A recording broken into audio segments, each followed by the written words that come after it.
어느 화창한 오후, 한양 도성 변두리의 허름한 주막. 평범한 선비 옷을 입은 사내 하나가 구석 탁자에 앉아 조용히 국밥을 들고 있었습니다. 갓을 눌러쓰고 눈은 아래로 내리깐 채 될수록 눈에 띄지 않으려는 사람처럼 보였지요. 그 사내가 바로 주상전하, 이 나라의 임금이었습니다. 마침 그 옆자리에 누군가 털썩 걸터 앉았습니다.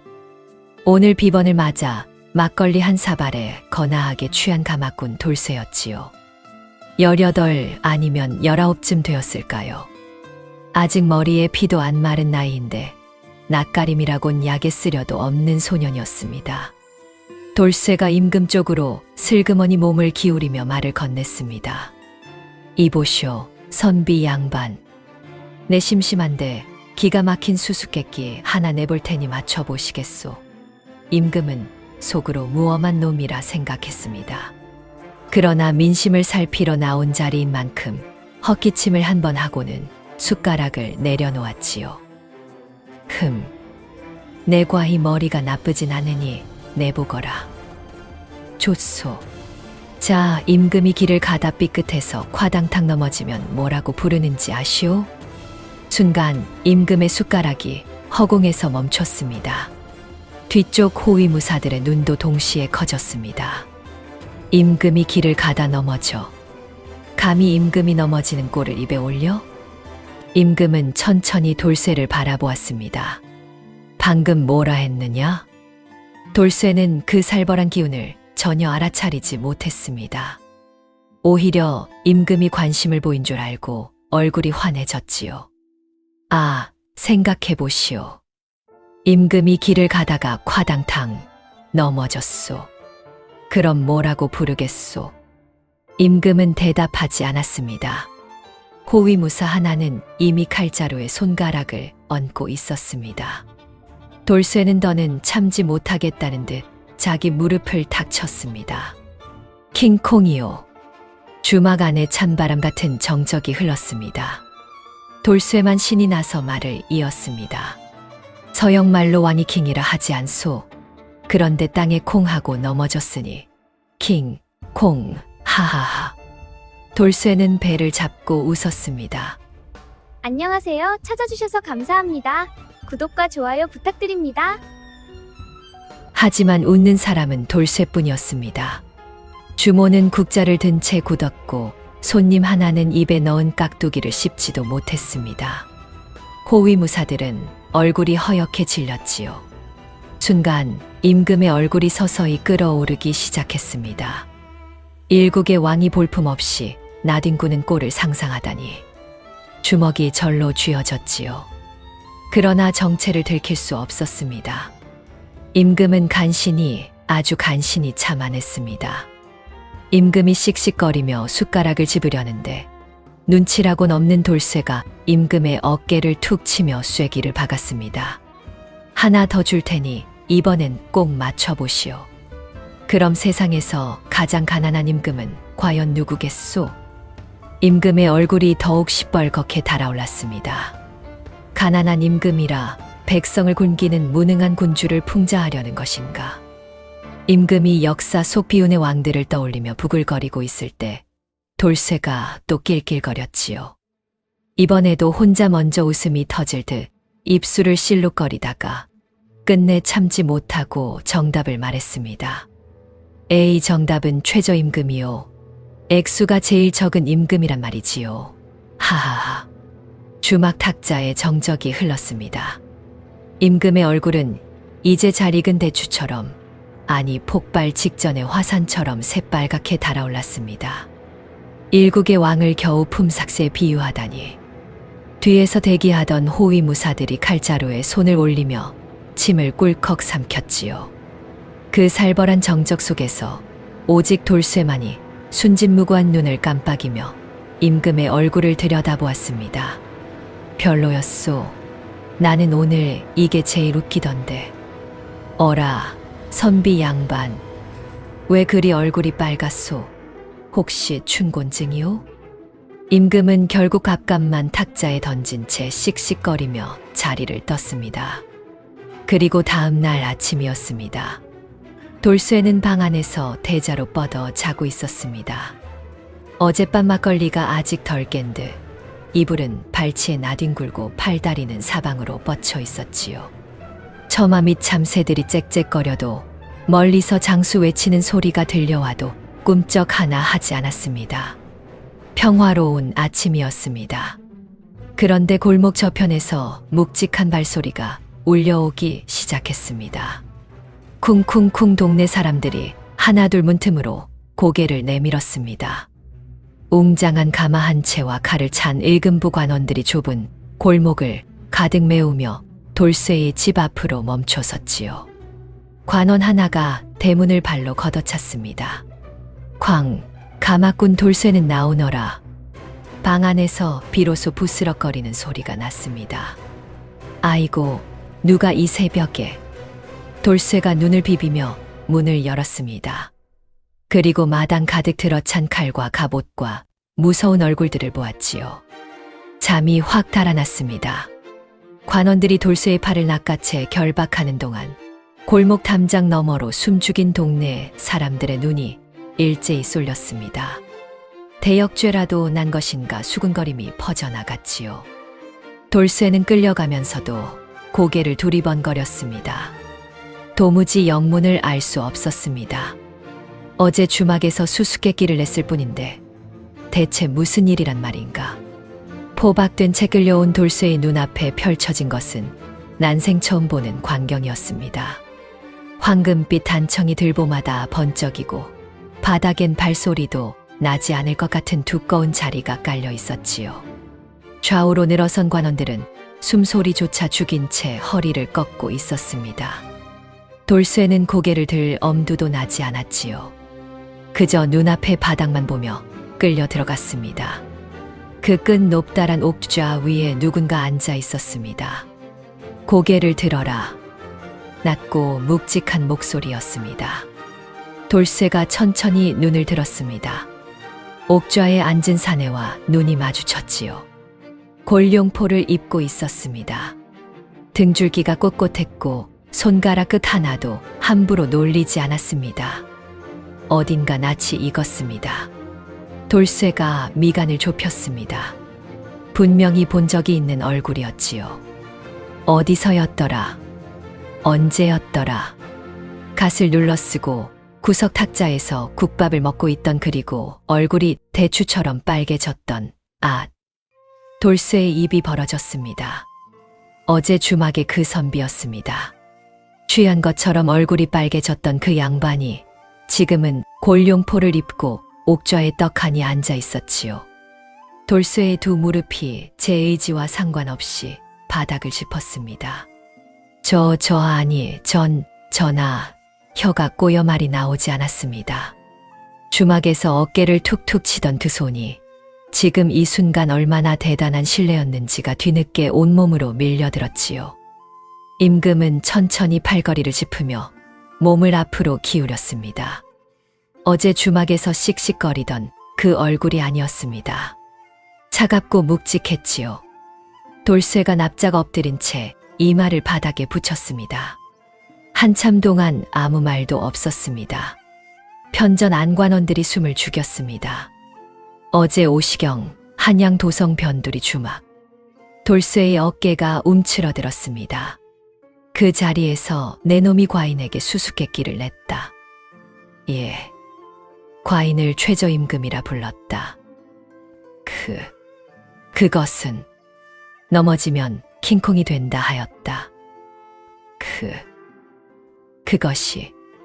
임금이 잠시 말을 멈추었습니다. 편전 안의 공기가 팽팽하게 당겨졌지요. 돌쇠의 이마에 식은땀이 맺혔습니다. 무릎이 바들바들 떨렸습니다. 과인의 어깨를 툭 쳤느냐, 툭이라기보다는 살짝 툭 쳤느냐. 예. 또 침묵이 흘렀습니다. 이번 침묵은 더 길었습니다. 돌쇠는 숨을 참았습니다. 옆에 선관원의 칼자루 소리가 유난히 크게 들렸지요. 목이 날아가는 것이 이런 느낌인가 싶었습니다. 임금이 입을 열었습니다. 임금을 희롱한 죄는 시박중 대불경죄요. 임금의 어깨에 감히 손을 댄 죄는 참수에 처하고도 남음이 있다. 임금의 존호를 입에 담아 조롱한 죄는 삼족을 멸하고도 모자랄 것이다. 돌쇠의 어깨가 더 깊이 꺼졌습니다. 허나 돌쇠의 눈이 천천히 열렸습니다. 임금이 팔걸이를 짚으며 천천히 몸을 일으켰습니다. 옥좌에서 내려와 돌쇠 앞으로 걸어왔지요. 돌쇠의 코앞 한 뼘 거리에서야 멈추었습니다. 내려다보는 눈빛이 차가웠습니다. 죽이는 것은 언제든 할 수 있다. 한 박자 쉬었습니다. 내 놈의 그 대단한 서역식 지혜가 어느 정도인지 먼저 시험해 보겠다. 돌쇠는 그 눈빛에서 익었습니다. 살려주겠다는 말이 아니었습니다. 죽이는 것보다 더한 것을 생각하고 있는 눈빛이었지요. 단 한 번이라도 과인의 마음에 들지 않거나 가마를 매다 삐끗하게 만들면 그날로 목이 날아간다. 그것이 가장 자비로운 마무리가 될 것이야. 돌쇠는 납작 엎드린 채 꼼짝도 하지 않았습니다. 이 임금이 어떤 분인지는 궁궐 담장 밖에서도 소문이 돌았습니다.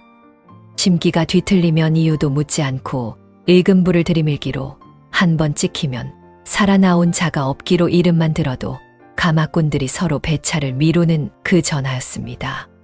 차라리 그냥 죽여주시면 편할 텐데. 온몸에 털이 곤두섰습니다. 무릎이 바닥에 박힌 채 떨렸지요. 숨을 들이켰다가 그대로 멈추었습니다. 내쉬는 것조차 허락을 받아야 할 것 같았습니다. 임금이 천천히 몸을 돌려 옥좌로 돌아가며 말했습니다. 끌고 나가 가마를 채워라. 그것이 목숨을 건 동행의 시작이었습니다. 그날부터 돌쇠의 진짜 형벌이 시작되었습니다. 아침 해가 뜨면 가마가 준비되었습니다. 임금이 올라타면 돌쇠는 어깨에 채를 메고 후원 정원으로 들어섰지요. 그리고 가마 안에서 어김없이 명이 떨어졌습니다. 수수께끼를 내거라. 이것이 형벌이었습니다. 임금이 답답할 때마다 수수께끼를 내라. 그런데 임금의 마음에 들지 않으면 그날로 목이 날아간다는 그 조건. 웃기지 못하면 죽는 것이었습니다. 사실 궁궐에는 오래된 소문이 하나 있었습니다. 이 임금이 본래 이야기를 좋아한다는 것이었지요. 아니, 정확히는 이야기로 사람을 죽이는 것을 좋아한다는 것이었습니다. 지난 겨울에도 그랬습니다. 팔도에서 입담 좋다는 이야기꾼들을 불러다 매일 밤 이야기를 시켰는데 재미가 없으면 그 자리에서 목을 쳤지요. 한 사람, 두 사람, 세 사람 도성 안 이야기꾼들이 슬금슬금 보찜을 싸서 도망쳤다는 소문이 자자했습니다. 그러던 차에 주막에서 제 발로 걸어온 입담꾼이 하나 있었으니 바로 돌쇠였습니다. 첫째 날이었습니다. 돌쇠는 가마를 메고 걸으며 목청을 가다듬었지요. 전하, 서역의 신데렐라가 잠을 못 자고 밤새 뒤척이면 무엇이 되는지 아십니까? 가마 안에서 대답이 없었습니다. 모짜렐라이옵니다. 뒤가 잠시 멈칫했습니다. 돌쇠가 황급히 덧붙였습니다. 신데렐라가 잠을 못 잤으니 모짜렐라가 된 것이옵니다. 정적이 흘렀습니다. 바람 소리만 지나갔습니다. 돌쇠의 등줄기에는 식은땀이 흘렀습니다. 호위무사들의 손은 이미 칼자루 근처에 가 있었습니다. 그때였습니다. 가마 안에서 아주 작게 풋, 아주 작은 소리였지만 분명히 웃음이었습니다. 가거라. 살았습니다. 둘째 날이었습니다. 전하, 서역에서는 광대들이 꾸며 보여주는 긴 이야기 노름이 있다 합니다. 헌데 그 중에 새우가 주인공으로 나오는 이야기 노름이 무엇인지 아십니까? 가마 안에서 콧방귀 소리가 났습니다. 흥. 뒤따르던 호위무사들이 칼자루에 손을 올렸습니다. 돌쇠의 무릎이 휘청했지요. 하지만 이미 활시위는 떠난 뒤였습니다. 돌쇠는 눈을 질끈 감고 어깨에 힘을 주고 제 운명을 향해 정답을 던졌습니다. 데하드라 마이옵니다. 호위무사 하나가 아예 고개를 돌렸습니다. 돌쇠는 다급히 설명을 붙였습니다. 큰 대자에 새우하자. 큰 새우가 나오는 긴 이야기 노름이니 대하 드라마라 하옵니다. 또 정적이 흘렀습니다. 가마 안은 조용했습니다. 너무 조용했습니다. 돌쇠는 속으로 생각했습니다. 이번엔 죽었구나. 콧방귀 끝에 임금의 어깨가 미세하게 들썩였습니다. 가거라. 겨우 살았습니다. 셋째 날부터는 날이 어찌 가는지도 몰랐습니다. 돌쇠는 매일 아침 목숨을 걸고 수수께끼를 냈고 매일 저녁 간신히 목을 붙인 채 가마채를 내려놓았지요. 어떤 날은 임금이 박장대소했고 어떤 날은 칼날이 목덜미 한치 앞까지 왔다가 돌아갔습니다. 풋 하고 웃은 날은 살았고 콧방귀만 뀐 날은 식은땀으로 옷을 적셨지요. 신기하게도 돌쇠는 살아남았습니다. 이야기꾼들이 줄줄이 목이 날아간 그 자리에서 18짜리 가마꾼 소년 하나가 매일같이 살아남고 있었던 것입니다. 그런데 그동안 궁궐밖은 어떠했을까요? 편전 탁자 위에는 상소문이 산더미처럼 쌓여갔습니다. 펼쳐지지도 않은 채 먼지가 앉았지요. 가뭄이 들었다는 장계, 굶어 죽은 백성이 늘었다는 장계, 도적대가 창궐했다는 장계가 매일같이 올라왔지만 임금은 거들떠보지도 않았습니다. 대신들이 편전 앞에서 발을 동동 굴렀습니다. 전하, 통촉하여 주시옵소서. 삼남 지방의 가뭄이 전하께서는 지금 정원에 계시옵니다. 또 가마를 타고 계시옵니까? 또 가마를 타고 계십니다. 임금에게는 오직 가마와 수수께끼뿐이었습니다. 나라가 어찌 돌아가든 백성이 굶든 말든 임금은 매일 아침 가마에 올라 후원 정원을 빙빙 돌았지요. 그리고 돌쇠의 수수께끼를 들으며 웃거나 웃지 않거나 그것이 하루의 전부였습니다. 세상은 임금을 두고 수군거렸습니다. 가마나 타고 노는 임금, 이야기로 사람 목을 치는 임금, 나라는 내팽개치고 농지거리로 세월을 보내는 임금. 폭군이었습니다. 그러던 어느 날이었습니다. 8회째인지 90회째인지 돌쇠도 이제 헷갈리기 시작한 그 무렵이었습니다. 그날따라 임금은 새벽부터 가마에서 내릴 줄을 몰랐습니다. 한 바퀴, 두 바퀴, 세 바퀴 정원을 돌고 또 돌았지요. 해가 중천에 떴습니다. 그래도 내리지 않았습니다. 돌쇠의 어깨가 아작이 나기 일보 직전이었습니다. 숨이 턱 끝까지 차올랐습니다. 이마에서 흘러내린 땀이 눈썹을 적시고 등줄기를 타고 흘렀지요. 발바닥은 불덩이처럼 달아올랐습니다. 그런데도 가마 안에서는 태연한 목소리만 흘러나왔습니다. 수수께끼를 내거라. 벌써 몇 번째인지 셀 수도 없었습니다. 돌쇠의 머릿속에서 무언가가 툭 끊어졌습니다.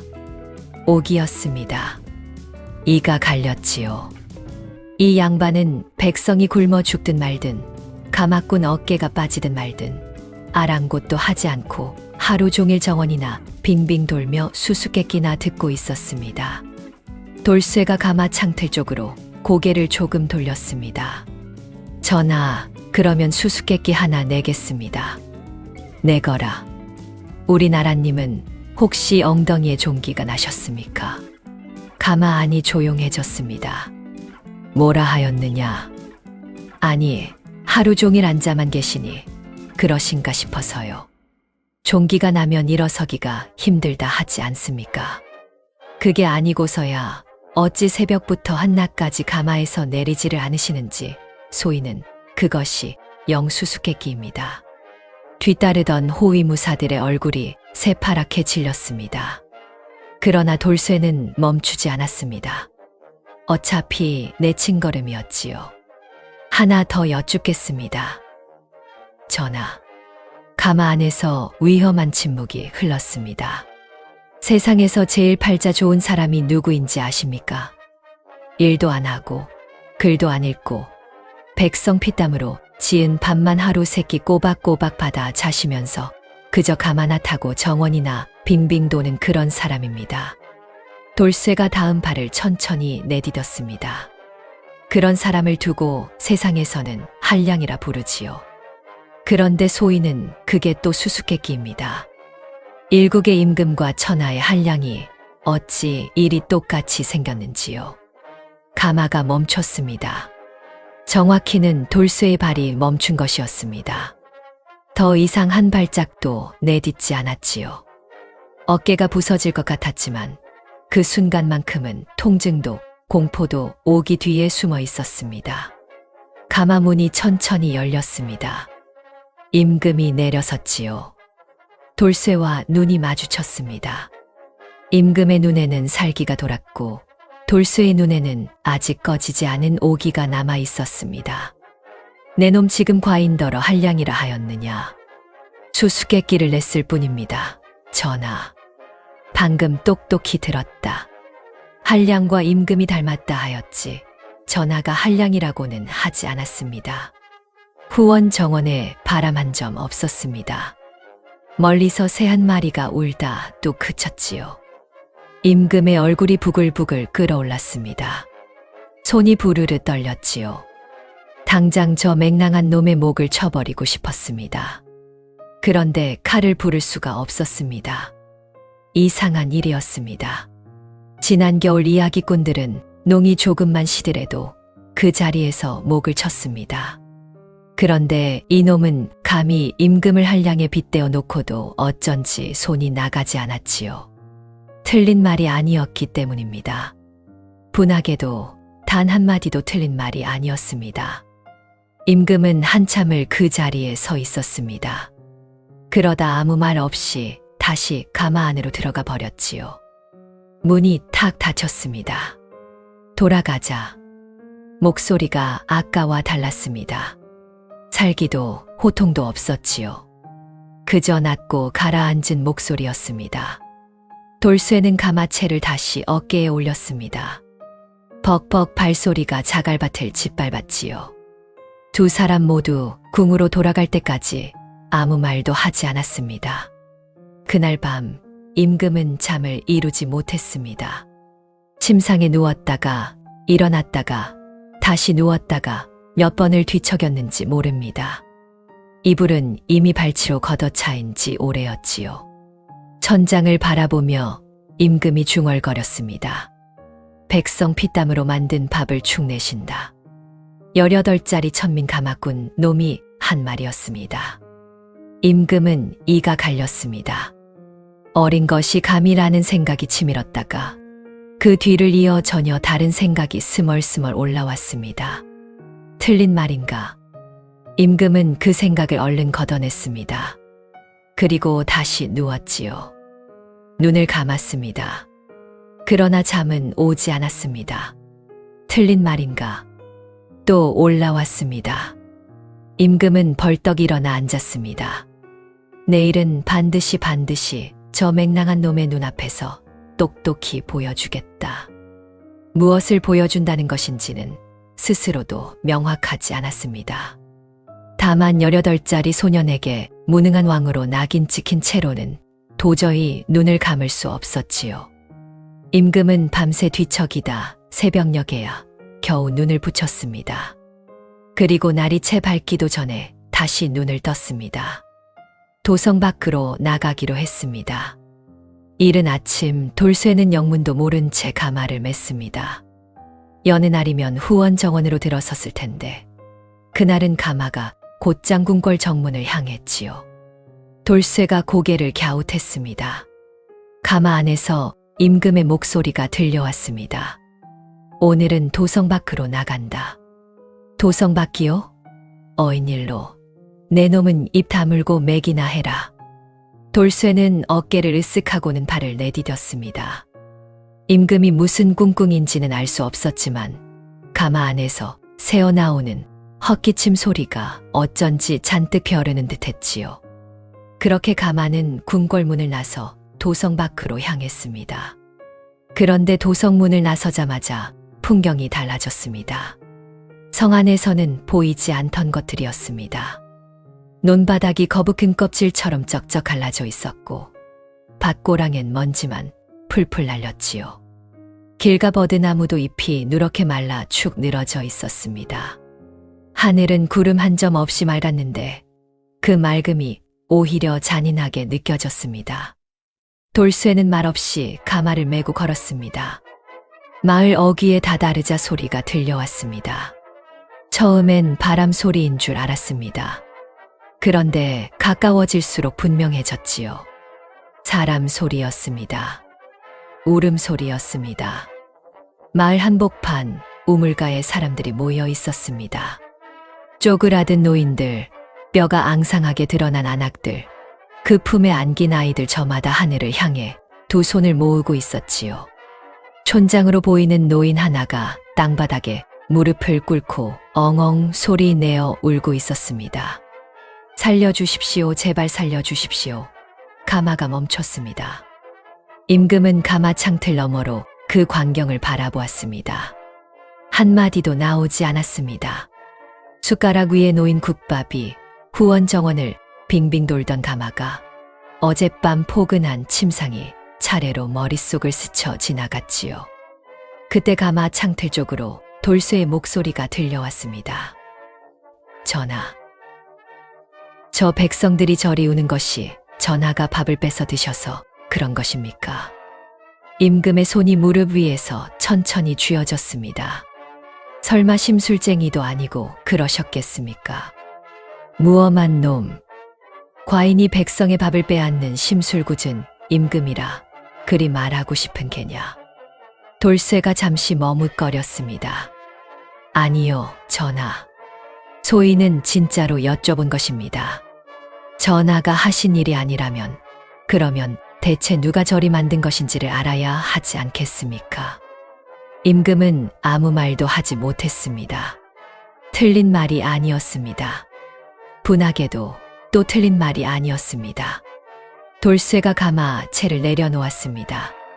전하, 소인이 잠깐 다녀와도 되겠습니까? 임금이 대답하기도 전에 돌쇠는 이미 우물가 쪽으로 성큼성큼 걸어가고 있었습니다. 호위무사들이 당황해 서로 눈치를 보았지요. 임금은 손을 들어 그들을 말렸습니다. 지켜보기로 했습니다. 돌쇠는 울고 있는 촌장 옆에 쪼그려 앉았습니다. 영감님, 왜 우십니까? 촌장이 눈물 범벅인 얼굴로 돌쇠를 올려다보았습니다. 가마꾼 복색을 한 소년이었지요. 그러나 눈빛이 맑고 거리낌이 없었습니다. 구휼미가 오지 않소. 봄부터 지금까지 단 한 톨도. 구휼미가 어디서 오는 것입니까? 관아에서 내려보내야 하는데 장부에는 분명히 내려보냈다 적혀 있다 하오.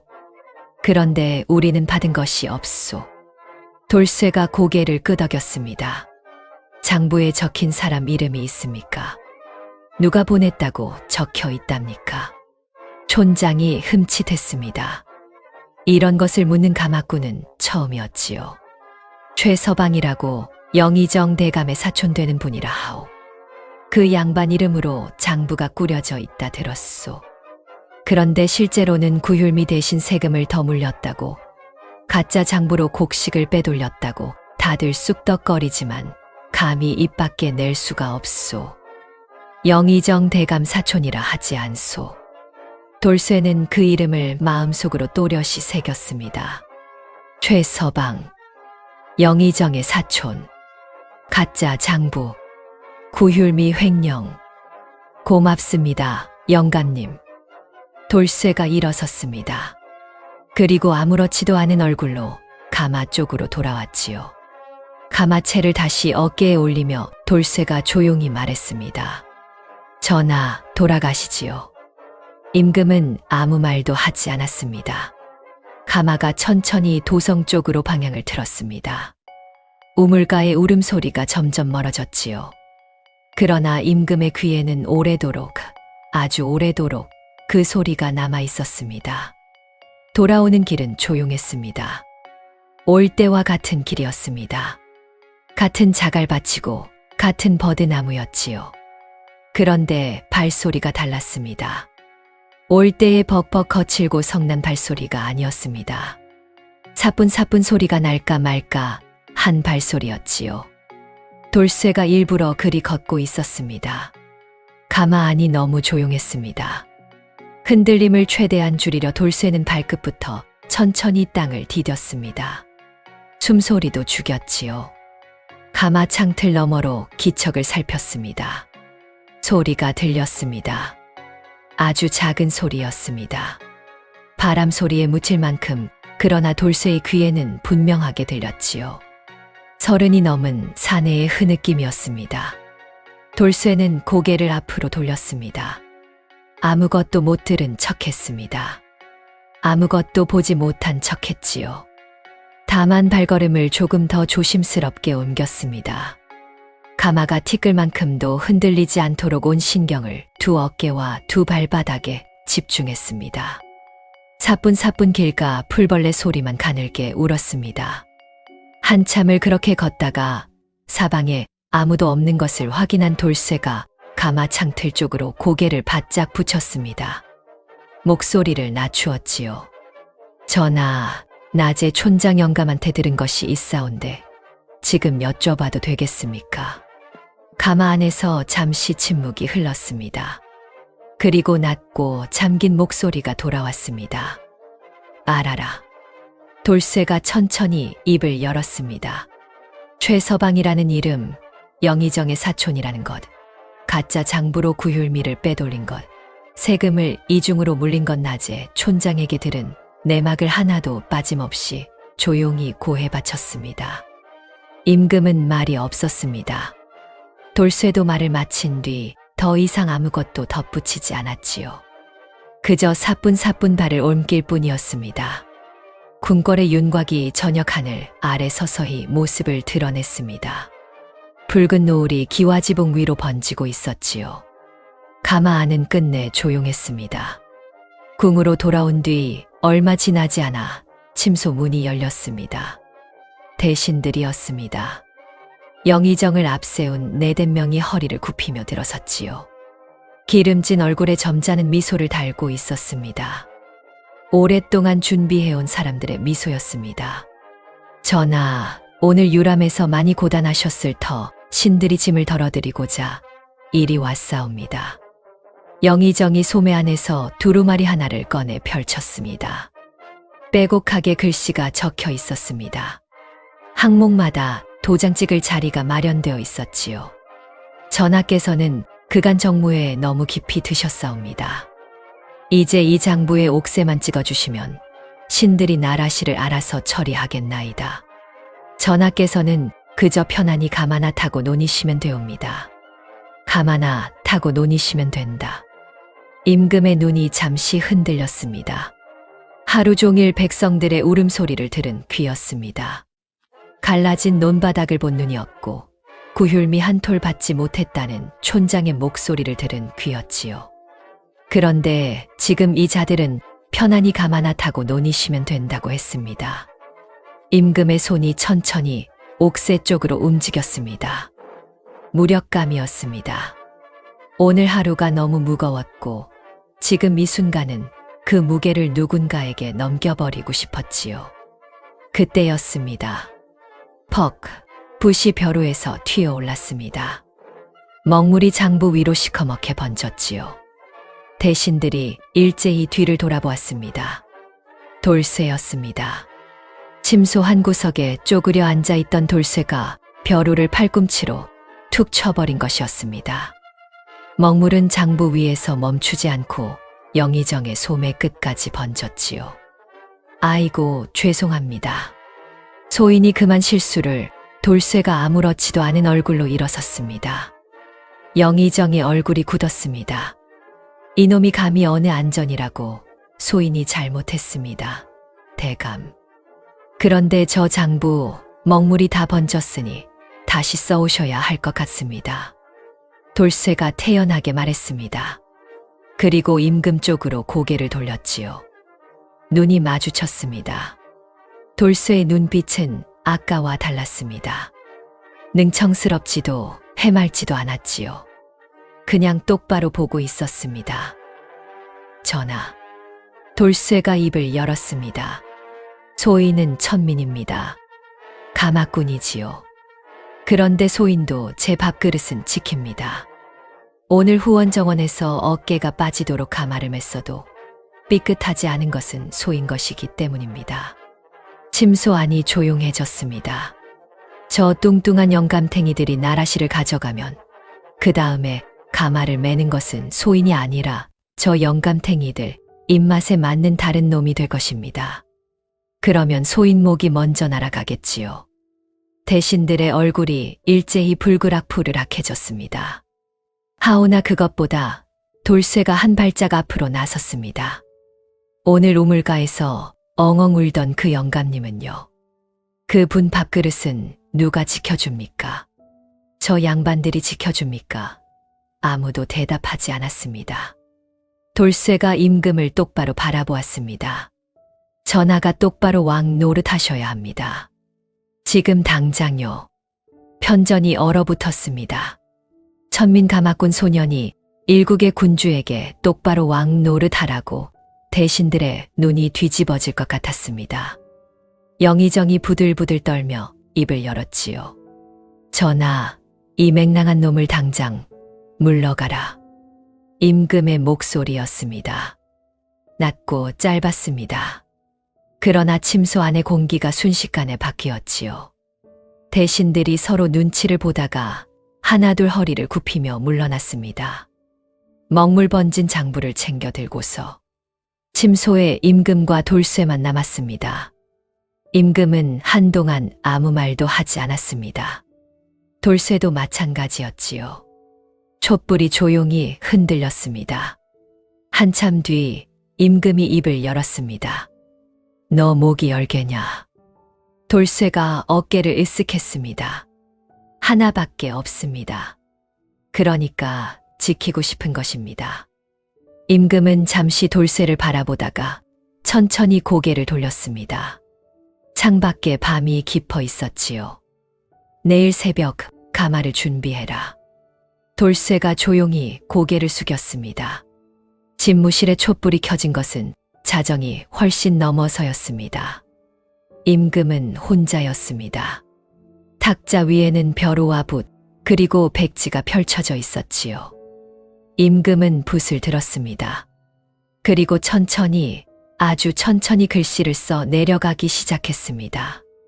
최서방, 영의정의 사촌, 구휼미 횡령, 가짜 장부, 이중세금, 돌쇠가 건네준 이름이었고 돌쇠가 들어온 내막이었습니다. 붓이 멈추지 않았습니다. 최서방 하나로 시작된 이름이 둘이 되고 셋이 되었습니다. 한 줄이 두 줄이 되고 한 장이 두 장이 되었지요. 임금이 그동안 알면서도 모른 척했던 것들, 보면서도 눈을 감았던 것들이 붓끝에서 하나씩 살아났습니다. 촛불이 한 뼘쯤 줄어들었습니다. 새벽녘 돌쇠가 가마채를 닦으러 나왔다가 집무실 불빛을 보았습니다. 아직도 안 주무시나? 문틈으로 슬그머니 들여다보니 임금은 산더미 같은 장계 사이에 파묻혀 붓을 놀리고 있었지요. 며칠 전까지만 해도 거들떠보지도 않던 그 상소문 덤이었습니다. 돌쇠는 잠시 멍하니 보다가 제 어깨를 슬며시 주물렀습니다. 오늘은 가마를 덜 타시겠구나. 그 생각이 제일 먼저 들었지요. 어깨가 살 것 같았습니다. 그런데 어쩐 일인지 곧 슬그머니 고개가 숙여졌습니다. 신이 나야 마땅한데 이상하게도 그 말은 차마 입 밖으로 나오지 않았습니다. 돌쇠는 그저 문틈에 선 채로 한참을 그렇게 서 있었습니다. 대정전 앞마당에 새벽 공기가 깔려 있었습니다. 아직 해가 뜨지 않은 시각이었습니다. 하늘은 먹빛과 쪽빛 사이 어딘가였지요. 대정전 좌우로 늘어선 석등에 불이 켜져 있었고 그 불빛 아래 대신들이 하나둘 모여들고 있었습니다. 영의정이 소매를 여미며 옆에 대신에게 낮게 말했습니다.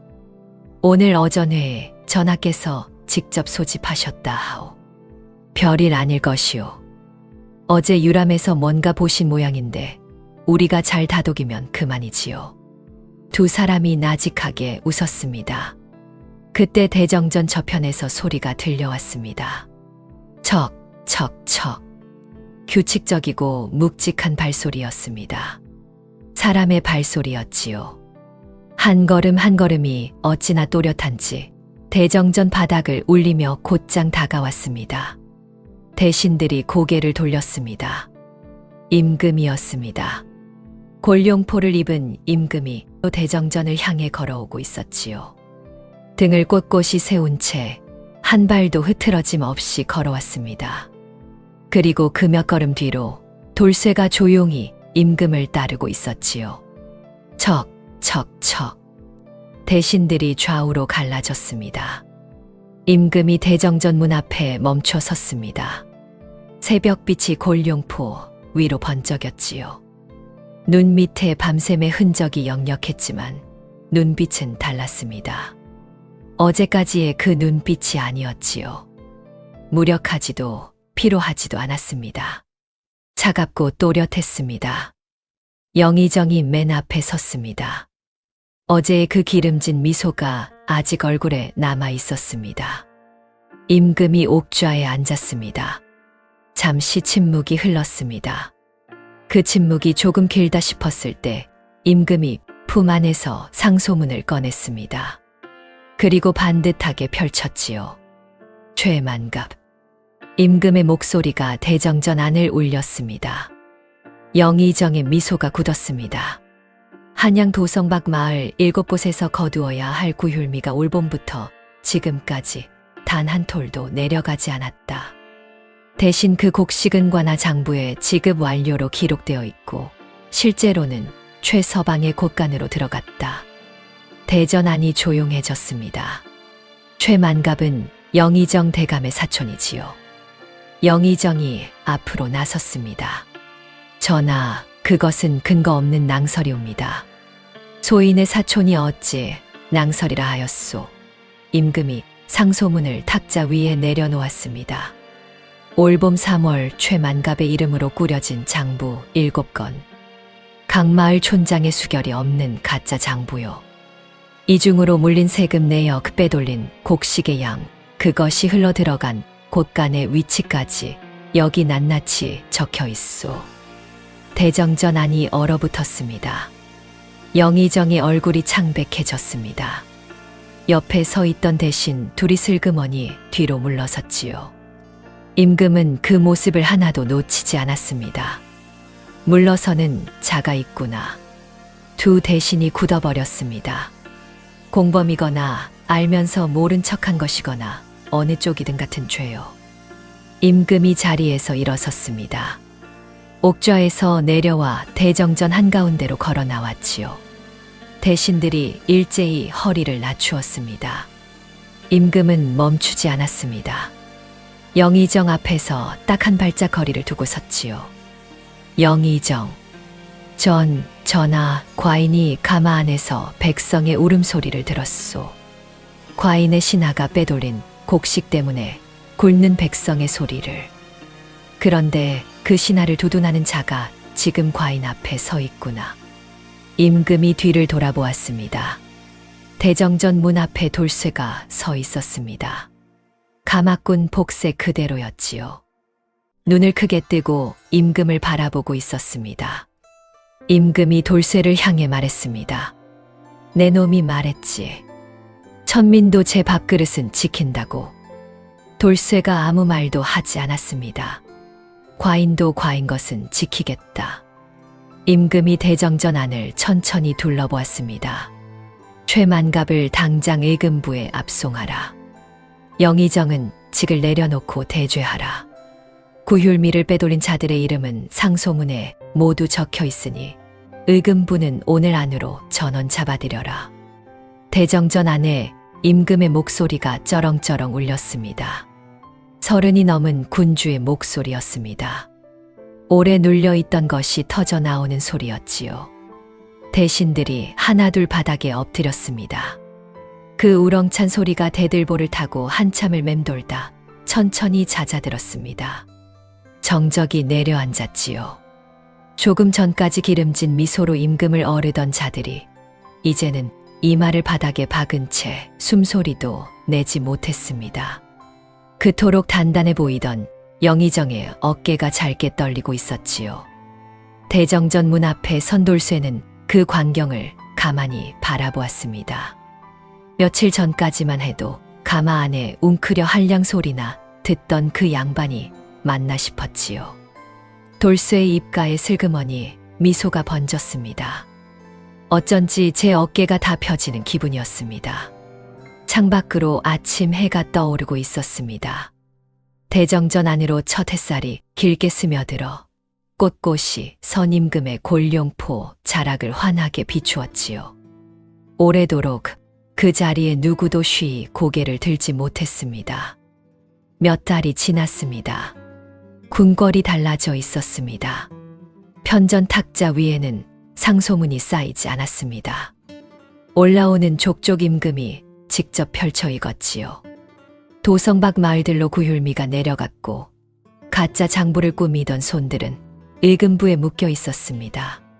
한양 도성 밖 우물가에서 더 이상 울음소리가 들리지 않았습니다.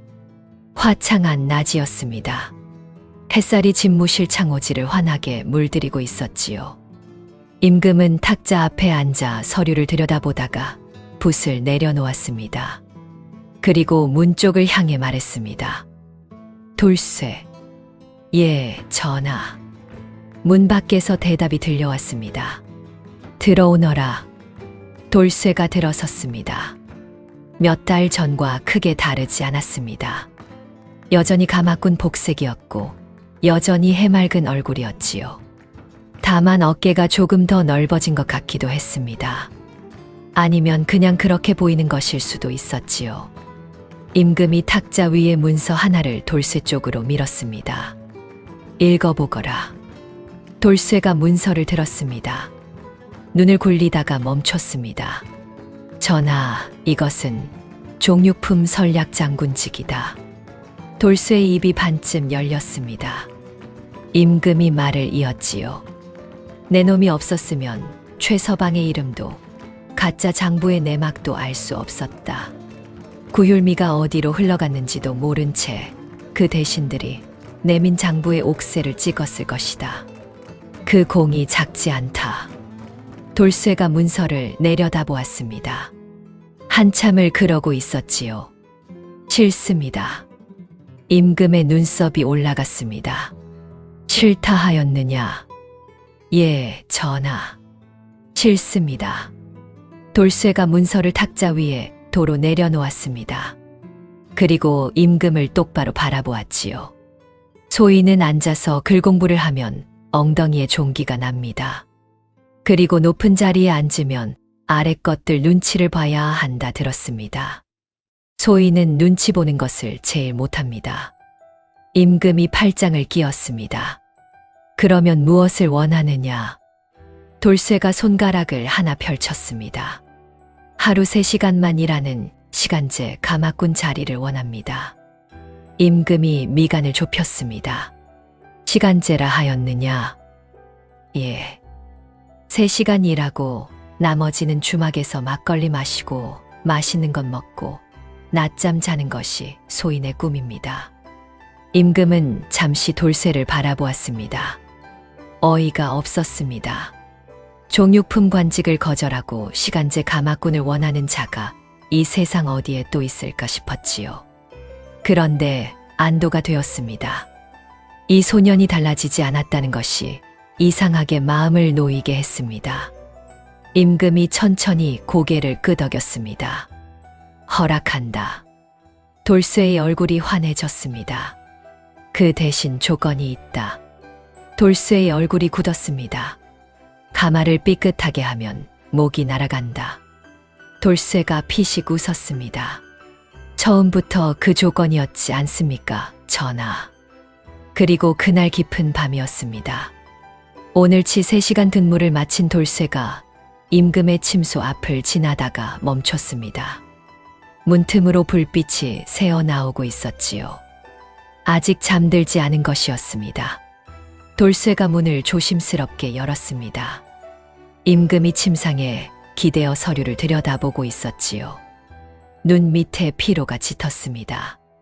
며칠째 밤늦도록 정무를 놓지 못하는 모양이었습니다. 돌쇠는 문가에 선 채 그 모습을 잠시 바라보았습니다. 임금이 고개를 들었습니다. 퇴근 안 하느냐? 하려다가요. 돌쇠가 머리를 긁적이며 말했습니다. 전하, 마지막으로 수수께끼 하나만 내도 되겠습니까? 임금이 서류를 내려놓았습니다. 눈빛이 조금 부드러워졌지요. 내보거라. 돌쇠가 짐짓진지한 얼굴을 했습니다. 서역에서는 임금님을 킹이라 부른다 했지 않습니까? 그리 말하였다. 그러면 서역 임금님들끼리 헤어질 때 뭐라고 인사하는지 아십니까? 임금이 미간을 좁혔습니다. 이번에는 또 어떤 함정인가 싶었지요. 모르겠다. 돌쇠가 활짝 웃었습니다. 바이킹입니다, 전하. 서역말로 잘 가라는 뜻인 바이에다가 킹 임금님을 붙이면 바이킹이 되는 것이지요. 그러니까 소인이 지금 전하께 바이킹 하러 온 것입니다. 침소 안에 웃음이 터졌습니다. 임금의 웃음이었습니다. 낮에 대정전에서 지르던 그 쩌렁쩌렁한 포효가 아니었지요. 어깨를 들썩이며 터져 나오는 호탕한 웃음이었습니다. 오랫동안 닫혀있던 문이 활짝 열리는 것 같은 웃음이었지요. 돌쇠가 꾸벅 인사를 하고 돌아섰습니다. 사뿐사뿐 돌쇠의 발소리가 침소 복도를 따라 멀어져 갔습니다. 임금은 이불을 어깨까지 여미며 창밖을 바라보았습니다. 밤하늘에 별이 많았습니다.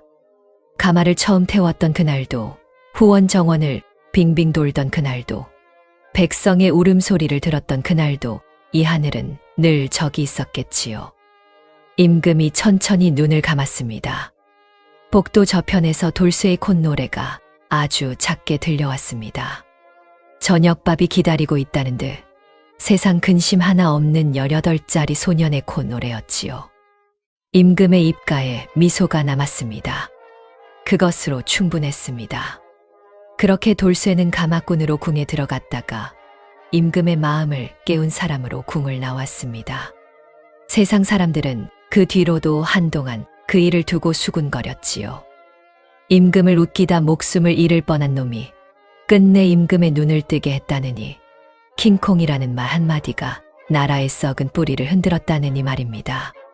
하지만 사람 사는 세상이 어디 궁궐 안에서만 시끄럽겠습니까?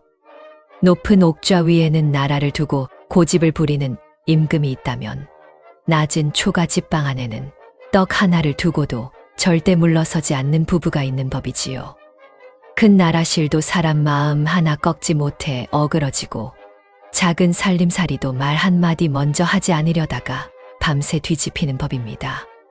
자, 이번에는 궁궐의 가마도 의금부의 칼도 영의정의 장부도 잠시 내려놓고 전라도 어느 고을 꿀이 뚝뚝 흐르는 인절미 3개 때문에 온 집안이 숨을 죽이게 된 부부 이야기로 가보겠습니다. 나라를 뒤흔드는 큰일도 처음에는 말 한마디에서 시작되듯 한 집안의 밤을 뒤집어 놓는 일도 때로는 작은 떡 하나에서 시작되는 법이지요. 옛날 옛적 전라도 어느 고을에 사이좋기로 소문난 부부가 살고 있었습니다. 남편은 최가댁 셋째 아들 최영호, 아내는 이웃마을에서 시집온 정숙이었지요. 금슬이 좋다 하지만 이 부부만큼 금슬이 좋은 집도 드물었습니다. 밥 한 그릇도 수저 2대로 나눠 먹고 길을 걸어도 꼭 나란히 걷는 사이였으니까요. 그런데 이 부부 사이가 좋은 만큼이나 장난이 심했습니다. 서로 골탕 먹이고 서로 약 올리고 누가 한 번 시작하면 좀처럼 물러서는 법이 없었지요. 동네 사람들은 그것마저 정이라고 했습니다. 하기야 미운 사람한테는 장난도 안 거는 법이니까요. 그날은 이웃집 박첨지대 환갑잔치가 있던 날이었습니다. 영호가 저녁 무렵 잔치집에서 돌아왔습니다. 손에는 보자기 하나가 들려 있었지요. 정숙이 부엌에서 고개를 내밀었습니다. 뭘 싸왔어요? 영호가 보자기를 마루에 올려놓으며 희죽 웃었습니다. 둘이 먹으려고 챙겨왔지. 펼쳐봐. 정숙이 손을 닫고 나왔습니다. 보자기를 펼치자 노릇노릇한 인절미가 소복이 담겨 있었지요. 그것도 그냥 인절미가 아니었습니다. 윗면에 꿀이 뚝뚝 흘러내리고 콩고물이 소복이 앉아있는 황금빛 꿀 인절미였습니다. 정숙의 눈이 커졌습니다. 어머, 그 한마디에 모든 것이 담겨 있었지요. 문제는 떡이 딱 3개였다는 겁니다. 하나는 제법 컸습니다. 엄지손가락 2개를 나란히 놓은 것보다 더 넉넉한 크기였지요. 나머지 둘은 조금 작았습니다. 영호가 큰 것을 집으려 손을 뻗었습니다. 정숙이의 손이 먼저 닿았지요. 두 손이 허공에서 딱 마주쳤습니다. 정숙은 손을 거두지 않았습니다. 영호도 손을 거두지 않았지요. 잠시 침묵이 흘렀습니다. 나 먼저 봤어요. 내가 가져온 거요. 가져온 사람이 임자예요. 그럼 눈으로 먼저 본 사람이 임자요? 그렇지요. 영호가 팔짱을 꼈습니다. 정숙이도 팔짱을 꼈지요. 두 사람이 큰 인절미를 사이에 두고 마주 앉았습니다. 한참을 그러고 있다가 정숙이가 입을 열었습니다. 그러면 이렇게 합시다. 영호가 눈썹을 올렸지요. 어떻게? 정숙이의 눈이 반달이 되었습니다. 웃는 것인지 음흉한 것인지 알 수 없는 얼굴이었지요. 먼저 말을 꺼내는 사람이 지는 겁니다. 이긴 사람이 이 떡을 다 먹는 거예요. 영호가 잠시 정숙이를 바라보았습니다. 정숙이는 눈 하나 깜짝하지 않았지요. 좋소. 그 한마디를 끝으로 두 사람의 입이 닫혔습니다. 방 안에 정적이 내려앉았습니다. 꿀 인절미에서 꿀이 한 방울 천천히 흘러내렸습니다. 보자기 위에 떨어지며 작고 달콤한 소리를 냈지요. 두 사람은 그 소리조차 못 들은 척 서로를 바라보았습니다. 눈빛만으로 불꽃이 튀었습니다. 목숨 건 침묵 내기 시작이었습니다. 내기가 시작된 지 얼마나 지났을까요? 방 안은 조용했습니다. 너무 조용해서 오히려 이상할 정도였지요. 영호는 벽에 등을 기대고 팔짱을 낀 채 천장을 바라보고 있었습니다. 정숙은 맞은편에 반듯하게 앉아 무릎 위에 손을 얹고 있었지요. 두 사람 사이에는 꿀, 인절미 3개가 보자기 위에 놓여 있었습니다.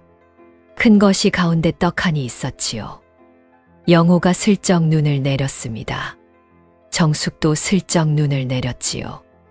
두 사람의 시선이 동시에 떡 위에서 마주쳤습니다. 동시에 시선을 거뒀지요. 침묵이 계속됐습니다. 꿀이 또 한 방울 흘렀습니다. 그때였습니다. 문틈으로 무언가가 들어왔습니다. 조그맣고 회색빛이고 코를 벌름거리는 생쥐였습니다. 방문이 손가락 하나 너비만큼 열려 있었는데 그 틈으로 쏙 비집고 들어온 것이지요. 생쥐는 방 한가운데 멈춰 서서 두 사람을 번갈아 보았습니다. 아무도 꼼짝을 안 하니 겁도 없이 앞발로 코를 쓱 닫고는 방 안을 어슬렁거리기 시작했지요. 찍찍. 정숙의 눈이 커졌습니다. 쥐였습니다. 하필이면 쥐였지요. 정숙이 쥐를 얼마나 싫어하느냐 하면 쥐 얘기만 들어도 소름이 돋고 쥐 발자국만 봐도 밥맛이 떨어지는 사람이었습니다. 살면서 쥐를 마주친 적이 몇 번 있었는데 그때마다 영호가 달려와 잡아줬지요. 정숙은 그것을 당연하게 여겼고 영호도 그것을 당연하게 여겼습니다. 그런데 지금은 입을 열면 치는 상황이었습니다. 정숙이 눈을 들어 영호를 보았습니다. 눈빛으로 말했지요. 여보, 저거 좀 봐요. 쥐예요. 쥐. 영호는 천장을 보고 있었습니다. 정숙이 눈빛을 더 키웠습니다. 여보, 지금 쥐가 들어왔다고요. 빨리 좀 잡아줘요, 제발. 영호의 시선이 천천히, 아주 천천히 내려왔습니다. 생쥐를 보았지요. 그리고 다시 천장으로 올라갔습니다. 정숙의 눈썹이 올라갔습니다. 영호가 입꼬리를 아주 조금 올렸습니다.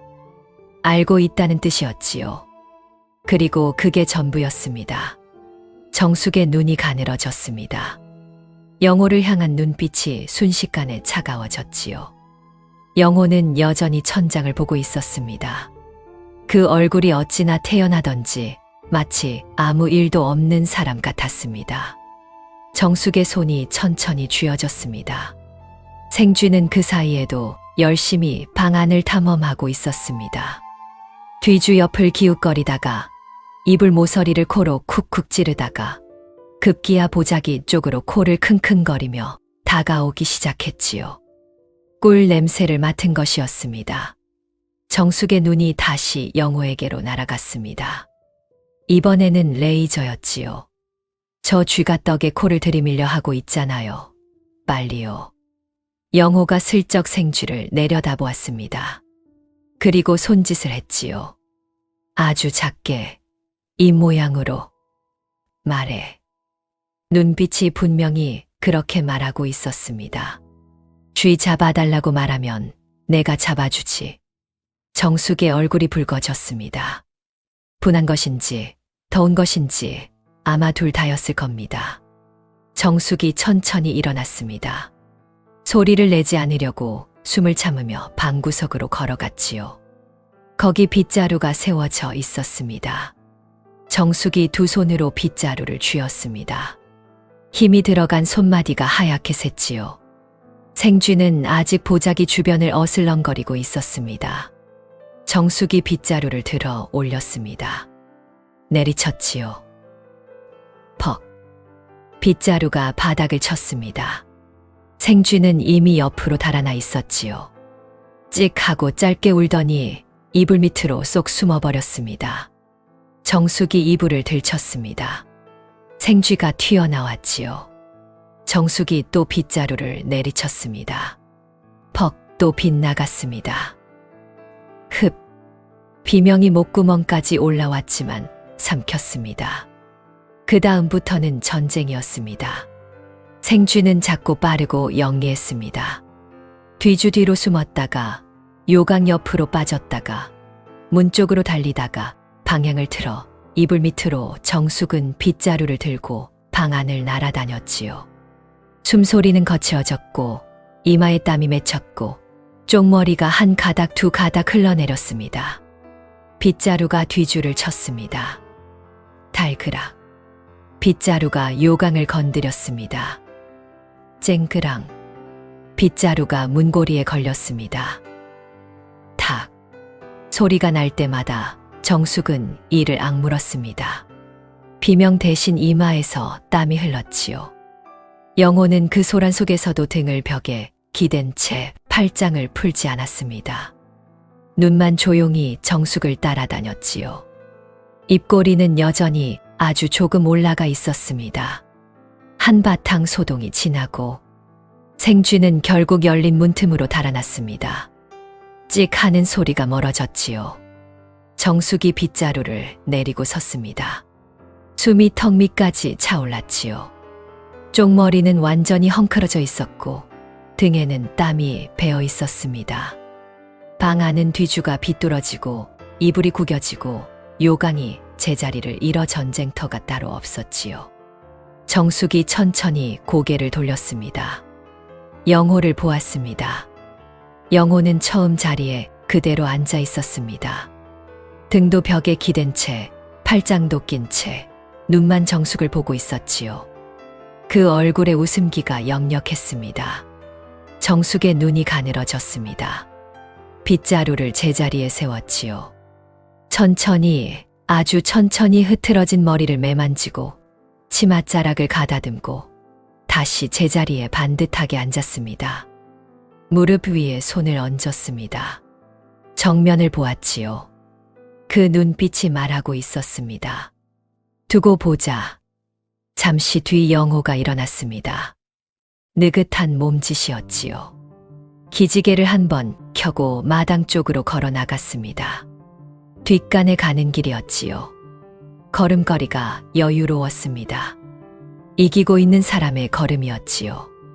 정숙이 그 뒷모습을 바라보았습니다. 그러다 혼자 남은 방 안을 둘러보았지요.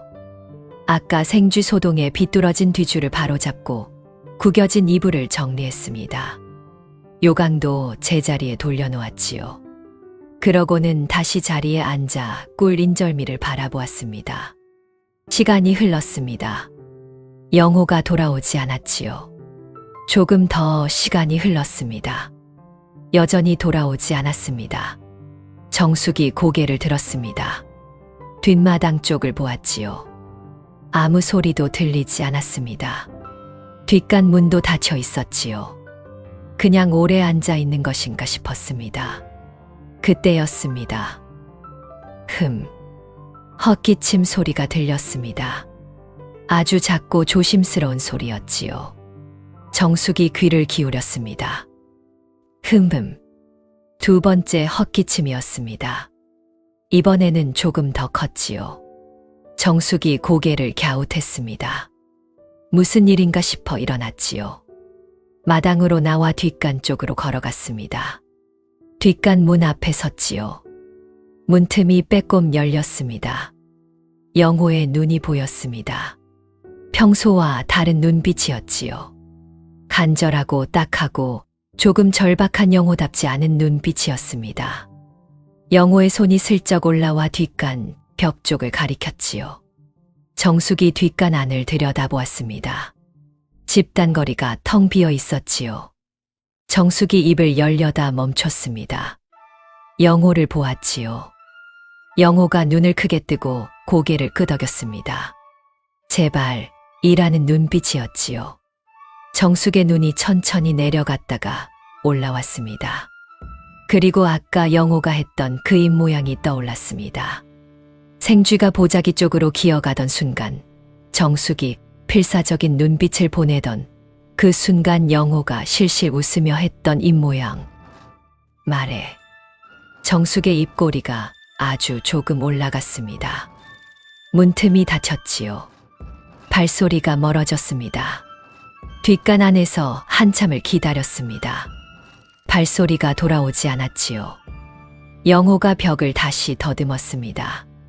위도, 아래도, 옆도 역시 아무것도 없었지요. 잠시 눈을 감았습니다. 그리고 떴습니다. 두레박 소리가 났습니다. 물을 퍼올리는 소리가 났지요. 그리고 잠시 뒤, 소리가 터져 나왔습니다. 눈이 찡그려지고 어깨가 움츠러들었지요. 담 너머까지 들릴 뻔한 소리였습니다. 발가락이 오그라들었습니다. 방 안의 정숙은 자리에 돌아와 앉아 있었습니다. 소리가 들렸습니다. 어깨가 들썩였지요. 소리가 또 들렸습니다. 손으로 입을 가렸습니다. 눈물이 찔끔 나왔지요. 웃음을 참느라 나온 눈물이었습니다. 그래도 소리는 내지 않았습니다. 이기고 있었으니까요. 한참 뒤 영호가 방으로 돌아왔습니다. 얼굴이 창백했습니다. 귀가 발그레했지요. 제자리에 앉아 등을 벽에 기댔습니다. 팔짱을 꼈지요. 천장을 보았습니다. 아무 일도 없었다는 얼굴이었지요. 정숙도 정면을 보고 있었습니다. 무릎 위에 손을 얹고 역시 아무 일도 없었다는 얼굴이었지요. 꿀 인절미는 여전히 그 자리에 있었습니다. 두 사람의 시선이 동시에 떡 위에서 만났지요. 이번에는 영호가 먼저 시선을 거뒀습니다. 정숙의 입꼬리가 아주 조금 올라갔습니다. 뒷간 복수는 완벽했습니다. 밤이 깊어졌습니다. 처마 끝에서 바람 소리가 났지요. 마당의 장독대가 달빛을 받아 희끄무레하게 빛났습니다. 하늘에는 별이 총총 방 안에는 호롱불 하나가 가물가물 타고 있었지요. 두 사람은 여전히 앉아 있었습니다. 영호는 등을 벽에 기댄 채 눈을 반쯤 감고 있었지요. 잠이 든 것인지 버티는 것인지 알 수 없는 얼굴이었습니다. 정숙은 허리를 반듯하게 세운 채 무릎 위에 손을 얹고 있었지요. 눈은 떠 있었지만 초점이 없었습니다. 둘 다 지쳐 있었습니다. 그래도 입을 열지 않았지요. 꿀인절미는 그 사이에서 조용히 식어가고 있었습니다. 꿀도 굳어가고 있었지요. 처음에 그렇게 먹음직스럽던 황금빛이 조금 탁해져 있었습니다. 그러나 두 사람에게는 여전히 세상에서 가장 중요한 것이었습니다. 그때였습니다. 마당 쪽에서 소리가 났습니다. 사락. 낙엽 밟는 소리 같기도 하고 집신이 흙을 스치는 소리 같기도 한 아주 작은 소리였지요. 바람 소리에 묻히면 그냥 넘어갈 만한 소리였습니다. 영호의 눈이 번쩍 떠졌습니다.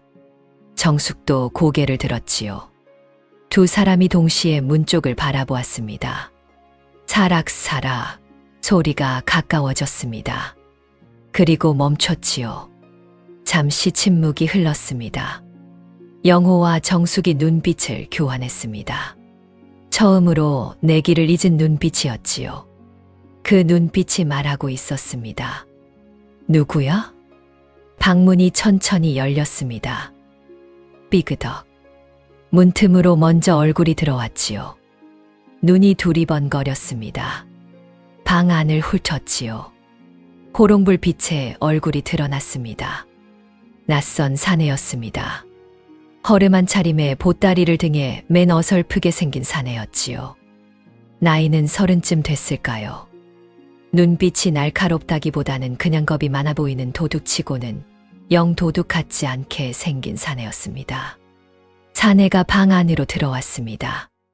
그리고 두 사람을 보았지요. 두 사람은 눈을 부릅뜨고 사내를 바라보고 있었습니다. 꼼짝도 않고 소리도 없이 그냥 바라보고 있었지요. 사내의 얼굴이 하얗게 됐습니다. 한 발짝 뒤로 물러섰지요. 사내가 중얼거렸습니다. 귀신인가? 눈을 비볐습니다. 다시 보았지요. 두 사람은 여전히 눈을 부릅뜨고 앉아 있었습니다. 숨소리도 없이 움직임도 없이. 사내가 조심스럽게 손을 흔들어 봤습니다. 반응이 없었지요. 발을 한번 굴러봤습니다. 역시 반응이 없었습니다. 사내의 표정이 조금씩 바뀌었습니다. 겁먹은 얼굴에서 의아한 얼굴로, 의아한 얼굴에서 슬슬 만만해지는 얼굴로. 이상하다.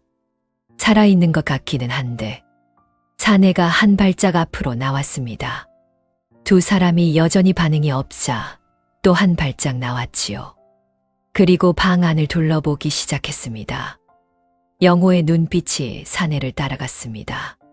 정숙의 눈빛도 따라갔지요.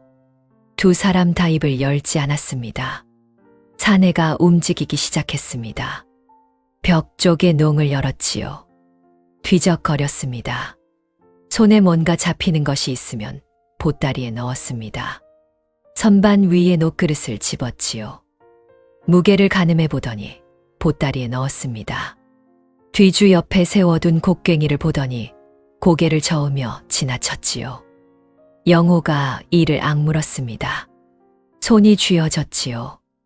일어나고 싶었습니다. 당장 저 사내의 멱살을 잡고 싶었지요. 그런데 그러려면 소리를 내야 했습니다. 소리를 내는 순간 내기는 끝이었지요. 영호의 눈이 정숙을 향했습니다. 정숙의 눈도 영호를 향했지요. 두 사람의 눈빛이 말했습니다. 어떡하지? 그러나 누구도 먼저 입을 열지 않았습니다. 사내의 손이 농 깊숙이 들어갔습니다.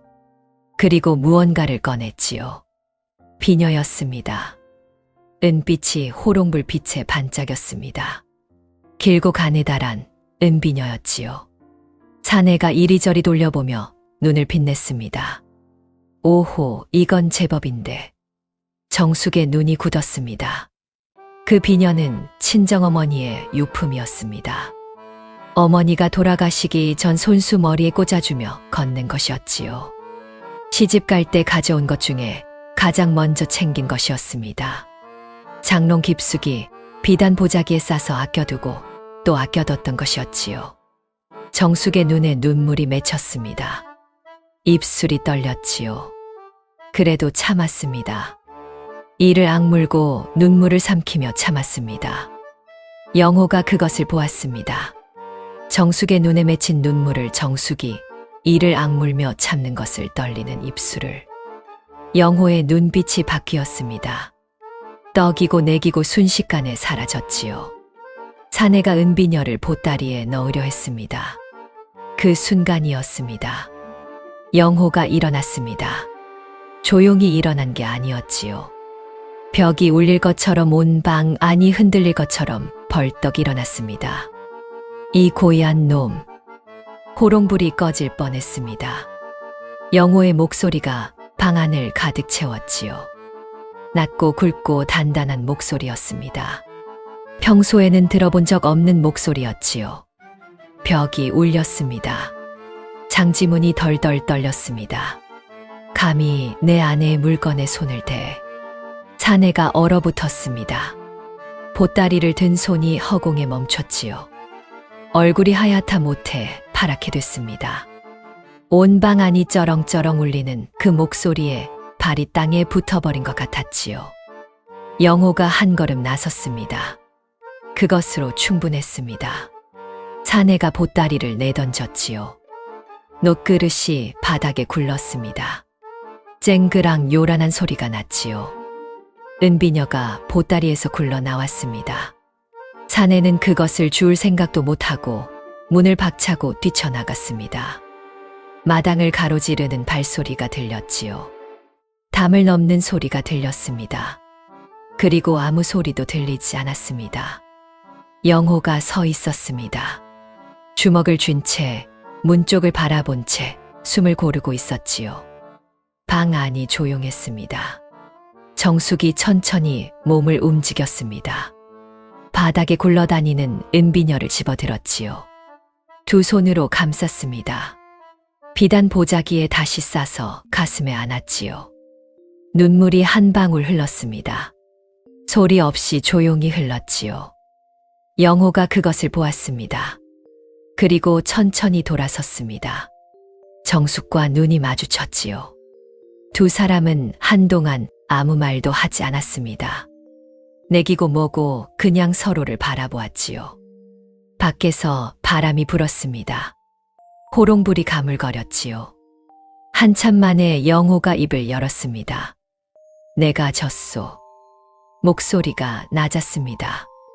멋쩍은 것인지 후회하는 것인지 알 수 없는 목소리였지요. 그러나 떳떳했습니다. 구차하지 않았지요. 영호가 천천히 무릎을 꿇었습니다. 그리고 꿀 인절미를 두 손으로 집어 정숙 쪽으로 밀었습니다. 큰 것이 앞에 오도록 정성스럽게 밀었지요.